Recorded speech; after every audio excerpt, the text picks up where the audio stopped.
আসসালামুআলাইকুম everyone, welcome back to my channel. FNF cooking এ সবাইকে স্বাগতম জানাচ্ছি দারুণ মজাদার ভিন্নধর্মী একটি চিকেনের রেসিপি দেখার জন্য।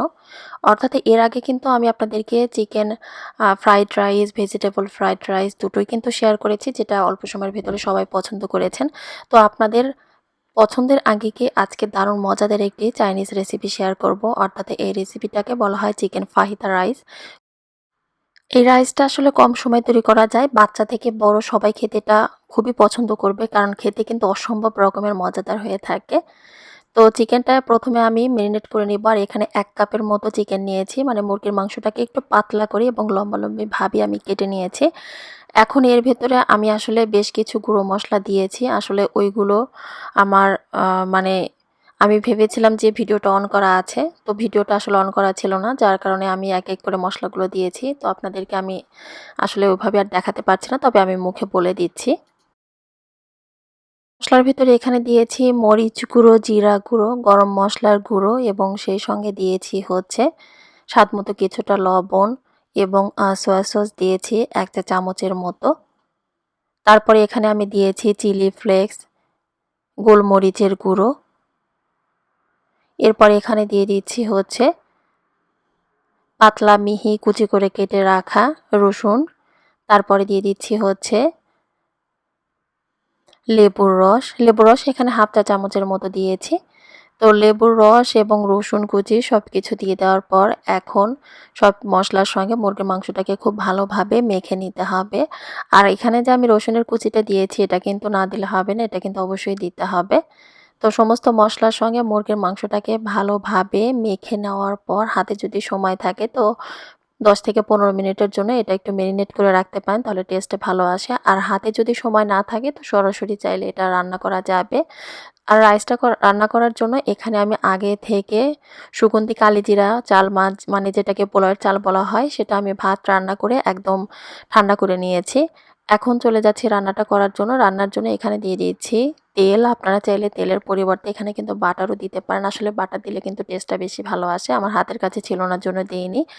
তেলটা গরম হয়ে যাওয়ার পর মেরিনেট করে রাখা মুরগির মাংস দিয়ে দিলাম। এখন চুলার আঁচটা মিডিয়াম থেকে বাড়িয়ে একটু সময় নিয়ে নেড়েচেড়ে তেলের সঙ্গে মুরগির মাংসটাকে ভালোভাবে ভেজে নিতে হবে। ততক্ষণ পর্যন্ত আসলে ভাজতে হবে যাতে করে মুরগির মাংসটা খুব ভালোভাবে সেদ্ধ হয়ে যায় এবং ভাজা ভাজা হয়।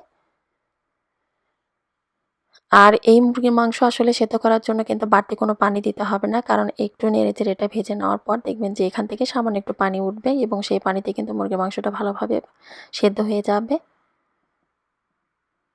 তো মুরগির মাংসটাকে নেড়েচেড়ে আবারও একটু আমি ভালোভাবে ভেজে নিলাম।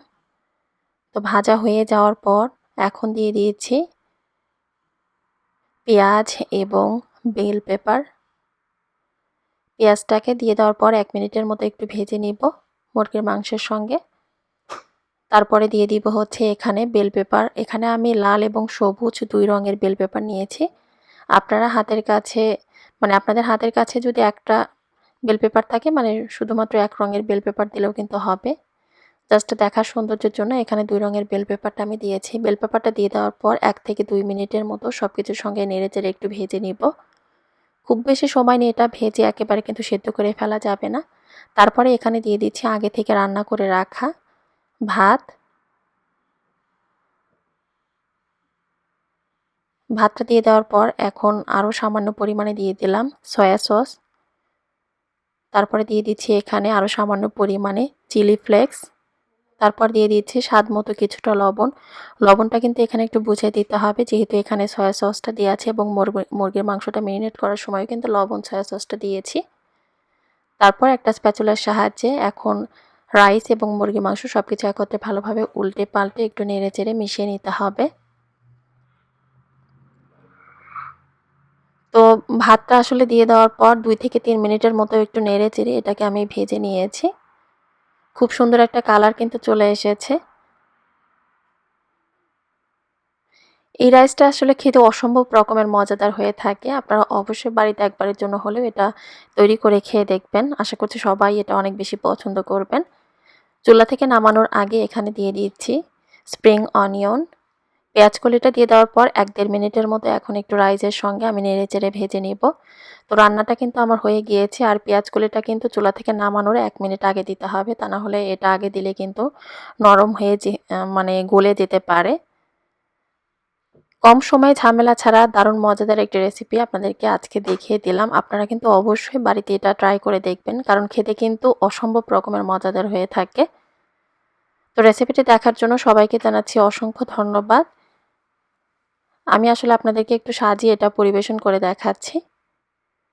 এই রাইসটা আসলে এমনি এমনি খাওয়া যায়, আপনারা চাইলে এর সঙ্গে চিলি চিকেন বা চিকেন মাঞ্চুরিয়ানও কিন্তু তৈরি করে সার্ভ করতে পারেন। আর এটা কতটা ঝরঝরে হয়েছে এবং মাখা মাখা একটু হয়েছে সেটাও আমি আপনাদেরকে একটু দেখিয়ে দিচ্ছি। তো পরবর্তী রেসিপি দেখার আমন্ত্রণ জানিয়ে আজ এখানেই বিদায় নিচ্ছি।